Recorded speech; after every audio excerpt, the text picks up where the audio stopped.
from Jake Jarvis, who has dedicated all his time to helping people rebuild. Jake actually joins me now. And Jake, this path to recovery, it hasn't been an easy one. It hasn't been a clear line to where you are now. There's been flooding there recently. That latest round make it feel like you were kind of starting over again? Yes, it did. And we ended up with about a foot of rain in a 3 hour time period.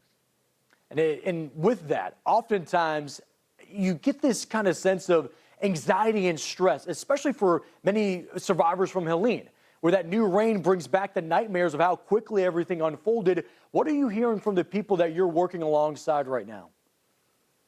There was a lot of tears, and it was back to people just felt kicked in the butt again because they had a lot of them had just gotten their roads rebuilt, even some of the state roads washed out. I mean, it was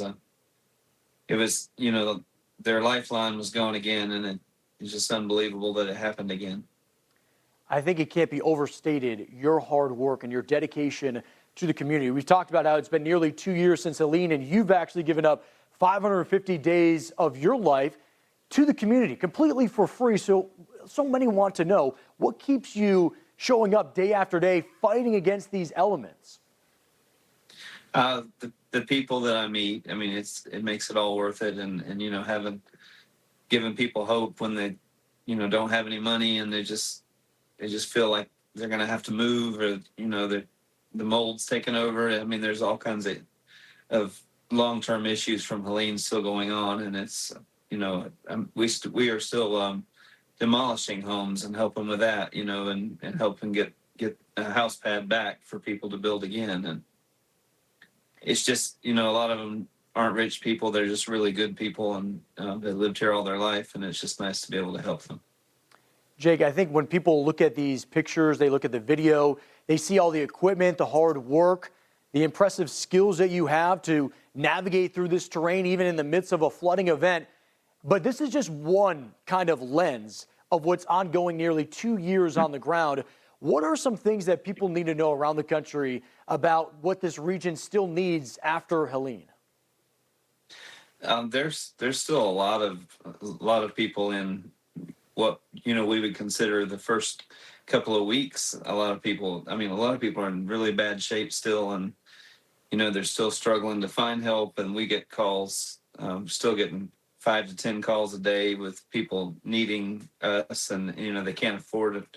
They're pretty honest on the phone. They're just like, are you still doing any disaster relief work at no charge? And of course, you can't tell them no, because they're just good people. So we jump in and try to help them. But I guess what I'm getting at is there's a lot of needs still in the area. A lot of people are still struggling to get their home back, or living with relatives and stuff because they don't have a home still. I mean, it's still devastating around here, and one ride through would show you that, or my pictures too.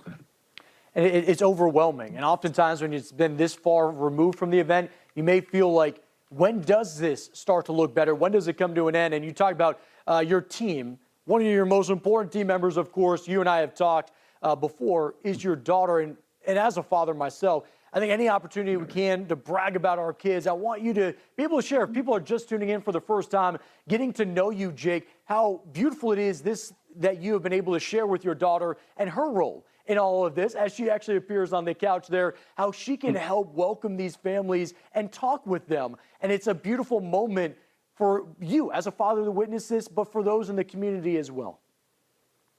Yes, she actually did that today. She sat on the porch with a couple that almost lost their home, and I'm trying to get the foundation secured. And I look up and she's sitting there laughing with them. So her role is vital, because she keeps people positive and maybe gets their mind off of the devastation and everything that's going on. She does it for me too. It's easy to get down looking at devastation, and well over 600 days now, every single day, and listen to people's stories every single day. It does wear on you mentally, and she definitely keeps me positive, or can make me smile even no matter what's going on. I can see it now, Jake. She's leaning on you. She's holding your arm. You have that smile, that proud dad moment right here that's been ongoing for 600 days, as you had mentioned. Incredible. It's Yes. the beauty in the storm, right? This is something that you get to see your Yes. daughter blossom and grow into a beautiful young lady who's taking care of the community just like you are, time and time again. Jake, Absolutely. thank you so much for spending some time with us here on Fox Weather tonight. And of course, we'll continue to talk with you and think about Western North Carolina in the season ahead as we approach the Atlantic hurricane season. Yes, sir. Thank you so much.